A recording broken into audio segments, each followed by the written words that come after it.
Here we are, just like that. Welcome to the international break. We're going to have a very good idea in a couple of weeks' time which 9, could be 10, but for now 9 African teams will be going to the FIFA World Cup next summer. It's less than a year away. And of course, we now know that the group stage draw for that World Cup will be happening this December in Washington, D.C. Here we go then, match day 7 of 10. Get your seatbelt on. It's going to be a roller coaster of a ride. Here's what we've got to look forward to in match day 7. And then after that, match day 8, you need to lie down after you see the fixtures we've got coming up for that. But we start off with match day 7 running from Wednesday, the 3rd of September to Saturday, the 6th of September. So plenty of games to be looking forward to. But we start like this every match day. If you're a regular viewer, no game for Eritrea. They withdrew, so Eritrea, Zambia won't be happening. And I'm still waiting to find out what CAF are going to be doing with the second place rule. Because, as I keep saying, the second place finishing is not fair now because the group with Morocco has one less team. So the teams coming second in that group have got less points available to play for. So CAF need to come out and address what's happening with that second spot. Are results against the 6th place team not going to count for second spot? We wait and see. So that one. And is Congo-Tanzania going to go ahead also in that group? Because Congo didn't turn up last time. I think they even got banned by FIFA. Congo-Brazzaville, that is, not DR Congo. So are they going to play Tanzania? We'll wait and see. Congo have named a squad. Tanzania have named a squad. That remains to be seen. Now, 3rd of September kicks off with Seychelles against Gabon. That is a huge game because I think Gabon are going to come second. They've got the most points by far in their group of any second place team, assuming they come second to Ivory Coast. They've got to beat Seychelles. They've got Aubameyang. They've got Bouanga. They've got some really good players in there. So Gabon have to beat Seychelles, and I think they will beat Seychelles. I mean, Aubameyang against a beach. And, of course, Aubameyang has gone back to Marseille, which bodes very well for their hopes indeed. And then look at the big raft of fixtures on Thursday and Friday. Here we go. Chad, Ghana. Huge step to the World Cup if Ghana beat Chad. We're looking closer at that one later in the week, so stick around for that. I think Ghana will beat Chad in Chad. And I think the floodgates could well open. They could be getting 6, 7, 8s. They got quite a few last time. They scored a lot of goals last time, Ghana, in the last meeting. Then we got Madagascar against the Central African Republic. I can't see much in that one. I mean, Madagascar got to the final of the Chan, and a lot of those players are going to play in this. But let's say I think they'll beat the Central African Republic at home. Sao Tome and Principe, I mean, they're here for a break, for a holiday, I think. They are playing Equatorial Guinea, and of course, Equatorial Guinea with Nsue back, but they have lost 6 points that they actually earned, which I still think is very unfair, but the Tunisians will be very happy about that. Having said that, Equatorial Guinea will beat Sao Tome and Principe. Some games that are a little bit closer. I think you've got Angola, Libya, two sides that really now are really going to be struggling to make it. Both have to win that game if they want any chance. Angola really at home should be winning that. But of course they've got Cape Verde and Cameroon in that group to deal with. You've got Guinea-Bissau, Sierra Leone again. They're in a group with Egypt and Burkina Faso. Both those teams, they've got to win that game if they want any hope of making it to the World Cup. Because, of course, these teams can still fight for second. Mauritius, Cape Verde, that's another game on a beach, seemingly. But if it happens in Mauritius. But Cape Verde, of course, an island themselves, missing the AFCON. They've got a massive opportunity to go to the World Cup. If they win match day 7 and match day 8, Cape Verde go to the World Cup. They'll play Cameroon in match day 8. They've got to beat Mauritius in match day 7. And then in the evening games, of course, all the build up to Algeria, Botswana on the way for that one. You've got some really interesting games as well. Cameroon, Eswatini. Cameroon need to beat Eswatini after what they did last time. Surely even with Onana in goal, they can't mess that up. I know they lost to Grimsby Town, Man United, with Onana in goal. But even they're better than Eswatini. Mali Comoros is a good game. That's a really nice game where Mali and Comoros really,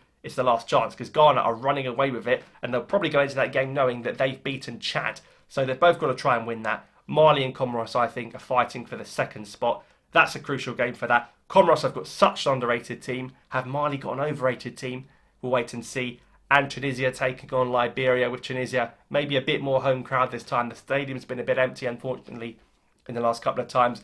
With Ismail Garbi coming into the fold, that could be a really exciting watch indeed. On to Friday, the 5th of September, it kicks off with two quite important games. Somalia, Guinea, which is in Uganda, and Guinea with Djurassi, they've got to beat Somalia again. I mean, we loved the story last time of Guinea drawing at home in Morocco, I think, or Ivory Coast, or wherever it was, to Somalia. Surely it's not going to happen again. Djurassi's on fire already for Dortmund this season. Surely it gets better for them.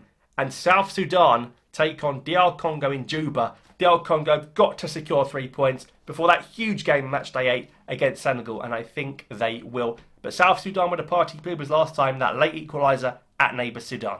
Plenty more games on the way come Friday afternoon. Kenya, Gambia. It's a shame. It's a shame because both these teams don't really have a chance of going to the World Cup, and they're not bad teams, they're decent average sides, and it's a shame that Kenya and Gambia, whatever the result, they can't really get involved.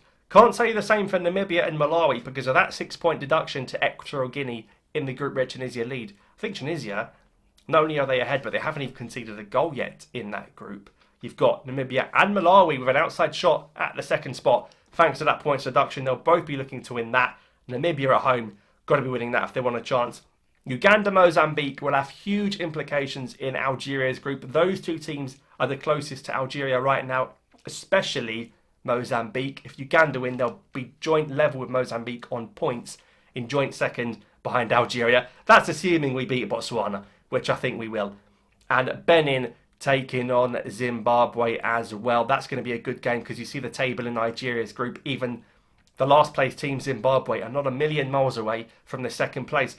It's wide open in that one. Same can't be said for Djibouti. I think Burkina Faso will be absolutely slapping that Djibouti with that game. They've got to be chasing Egypt before they play them. They've got to put 4 or 5 past Djibouti. Lesotho, South Africa, all eyes on this. Every Nigerian is going to be a Lesotho fan in that one. Now, they're playing this the day before Nigeria play the Rwandans. So South Africa beat Lesotho, hopefully with no one this time that should be suspended. Check this time. Then that's huge pressure on Nigeria going into that Rwanda game. And Mauritania, Togo, it's another one of those fixtures where it doesn't really matter.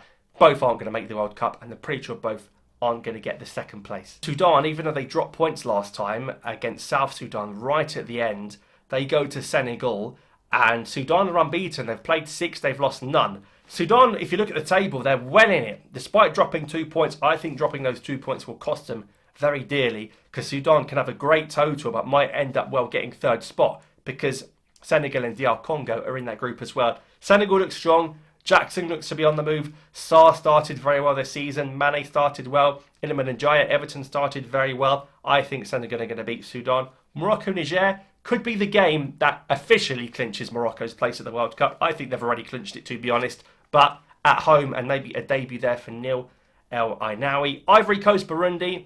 If Gabon win on Wednesday, that'll put pressure on Cote d'Ivoire to win at home to Burundi. Are we going to see Albin Lafont make his debut as well? And Egypt against Ethiopia. Can we finally see some good link-up between Salah, Marmoush and Mustafa Mohamed, please? Because they're all good at club level, but at international level, we've not really seen it. Egypt, remember the last AFCON, they barely won a game. They went out one round after Algeria. I don't even think they won a game in 90 minutes. So let's see.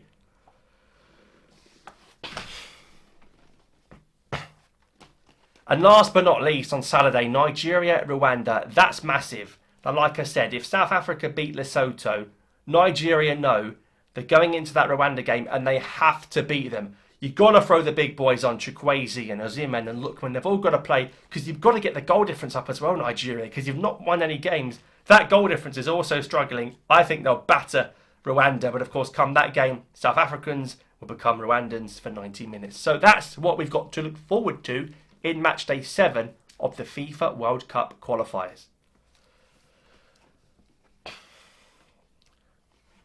Now, I think Matchday 7 is all about supporting your team and sort of hoping your rival loses. And then when we get to Matchday 8, that's really where it's going to be head-to-head battles going to war with each other for 90 minutes.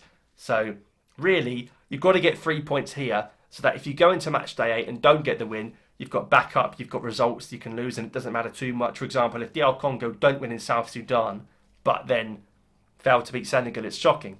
But if they beat South Sudan and draw to Senegal, they still take 4 points from the international break and vice versa. There's some good games there. I think Nigeria, Rwanda, to round it off, that could be great. Because Nigeria don't win, that could pretty much rule them out, even getting second. So that's going to be really interesting to see them unfold. I'm going to be taking a look at some of these games more closer and more in-depth and previewing them individually, as well as Algeria, of course. So let me know in the comments down below what games you want to see me talk about further. We'll look at the tactics, we'll look at the squads, we'll look at the players, we'll look at the setups, we'll look at the terrain, we'll look at it all.